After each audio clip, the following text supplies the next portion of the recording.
Hello guys, চলে এসেছি আবার একটা মিনি ব্লগ নিয়ে। তোমরা সবাই কেমন আছো? আসলে খুব ভালো আছো, আর আমি খুব ভালো আছি। ভাবছো তো কোথায় যাচ্ছি? আমরা যাচ্ছি পুরুলিয়া বেড়াতে। আর এটা অনেক আগের ব্লগ, তো আমার কাছে সময় ছিল না, আর কি বলবো, আমার সময় ছিল না এডিট করা, তার জন্য একটু লেটে আমি এটা ছাড়ছি।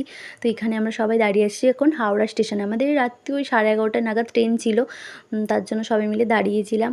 আর দেখতে পাচ্ছ আমার হাতে একটা ব্যাগ আছে, এই ব্যাগটা আমাদের রাত্রির খাবার ছিল আর কি, তাই তোমাদেরকে একটু দেখাচ্ছিলাম। তো ট্রেন তারপরে চলে এসেছিলো, তারপর আমরা সবাই মিলে ট্রেনে উঠে গিয়েছিলাম। তারপর আমার গলাটা এত ব্যথা করছিল, তার জন্য একটু চা খেয়ে নিলাম। চাটা এমনিতে আমার ভালো লাগে না, কিন্তু কী করবো, তবু খেয়ে নিয়েছিলাম, গলা ব্যথা করছিল বলে।